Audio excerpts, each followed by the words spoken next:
Hi everyone, ഞാനിപ്പോൾ നിൽക്കുന്നത് പൂമല ഡാമിലാണ്. ഈ ഡാമിൻ്റെ പ്രത്യേകത വളരെ വലിയ ഡാമൊന്നുമല്ല, ഒരു ചെറിയ ഡാമാണ്. പക്ഷേ ഈ ഡാമിലേക്ക് വന്ന് ഈ ഡാം ഒന്ന് സന്ദർശിക്കാൻ വന്നപ്പം എൻ്റെ മനസ്സിലേക്ക് വന്ന ഒരു ചെറിയ ചിന്ത, നിങ്ങളുടെ ഒരു ബ്ലെസ്സിങ്ങിന്, നിങ്ങളുടെ ഒരു മോട്ടിവേഷന് ഞാൻ പറയാൻ വേണ്ടി ആഗ്രഹിക്കുന്നു. ഈ ഡാമിൽ ചിലപ്പോൾ കഴിഞ്ഞ വർഷങ്ങളിലൊക്കെ ആരെങ്കിലുമൊക്കെ സൂയിസൈഡ് ചെയ്യാൻ വേണ്ടിയിട്ട് ചാടിയിട്ടുണ്ടാവും.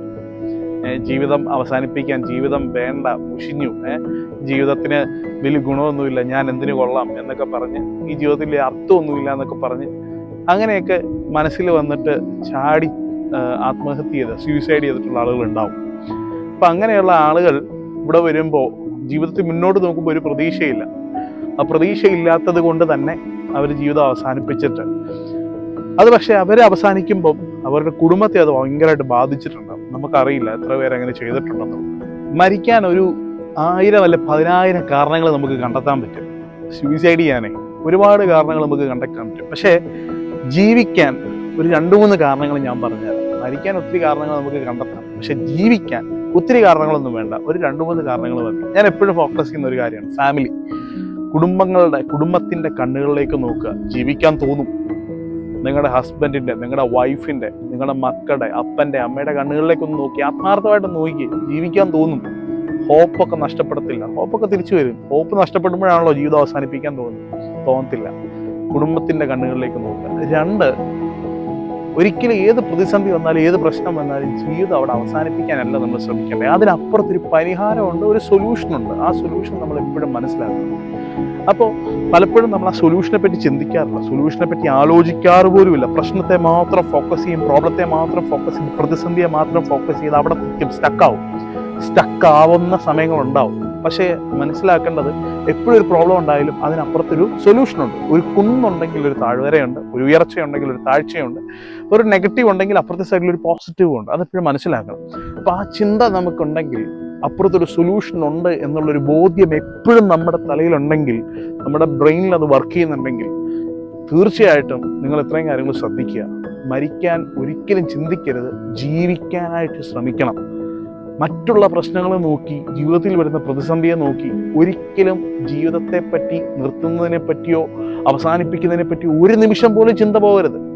എപ്പോഴും ചിന്തിക്കേണ്ടത് അപ്പുറത്തൊരു സൊല്യൂഷനുണ്ട്, ജീവിക്കണം. ആദ്യം കുടുംബത്തിൻ്റെ കണ്ണുകളിലേക്ക് നോക്കണം. മരിക്കാൻ തോന്നത്തില്ല, സൂയിസൈഡ് ചെയ്യാൻ തോന്നത്തില്ല. അപ്പുറത്തൊരു സൊല്യൂഷൻ ഉണ്ടെന്ന് മനസ്സിലായാൽ ഒരിക്കലും നമ്മൾ അവസാനിപ്പിക്കുമോ? ഇല്ല. 3-മത്തെ ഒരു കാരണം ഞാൻ പറയാം. നമ്മൾ ആവശ്യമില്ലാതെ എടുക്കുന്ന ഒരു ഡിസിഷനാണ് മരണം അല്ലെങ്കിൽ സൂയിസൈഡ് എന്നുള്ളത്. നമ്മളെ തേടി വരുന്ന ഒരു കാര്യമല്ല, അത് നമ്മളായിട്ട് എടുക്കുന്ന ഡിസിഷൻ. അതൊരിക്കലും നല്ലതല്ല. കാരണം നമ്മൾ അങ്ങനെ ജീവിതം അവസാനിപ്പിച്ചാലും മറ്റുള്ള കാര്യങ്ങൾ നമ്മുടെ കുടുംബത്തെ ഇങ്ങനെ വേട്ടയാടിക്കൊണ്ടിരിക്കും. നമ്മുടെ അപ്പനെയോ നമ്മുടെ അമ്മയോ നമ്മുടെ സഹോദരങ്ങളെയൊക്കെ ഇങ്ങനെ വേട്ടയാടിക്കൊണ്ടിരിക്കും. അവർക്ക് പുറത്തിറങ്ങി ഒന്നും നടക്കാൻ പോലും പറ്റത്തില്ല. അവരെ കൂടെ ചിന്തിക്കണ്ടേ, നമ്മുടെ കാര്യം മാത്രം ചിന്തിച്ചാൽ പോലും. കാരണം അങ്ങനെ ഒരു ഡിസിഷൻ നിങ്ങൾ എടുക്കുന്നതിൻ്റെ റീസൺ എന്താണെന്ന് ചോദിച്ചാൽ, നിങ്ങൾ ഒരിക്കലും കുടുംബവുമായിട്ട്, ഫാമിലിയുമായിട്ടുള്ള റിലേഷൻഷിപ്പ് അത്ര നല്ലതല്ലാത്തതുകൊണ്ടാവും. ഫാമിലിയുമായിട്ടുള്ള റിലേഷൻഷിപ്പ് ഏറ്റവും ബ്യൂട്ടിഫുൾ ആകുമ്പോഴാണ് ജീവിക്കാൻ തോന്നുന്നത്, മരിക്കാൻ തോന്നുന്നില്ല. ആ ജീവിക്കാൻ തോന്നണമെങ്കിൽ എപ്പോഴും you need A close relationship with your family. അത് ഹസ്ബൻഡ് ആൻഡ് വൈഫ് ആണെങ്കിലും പേരൻസും ചിൽഡ്രനും ആണെങ്കിലും ആ ക്ലോസ് റിലേഷൻഷിപ്പ് വേണം.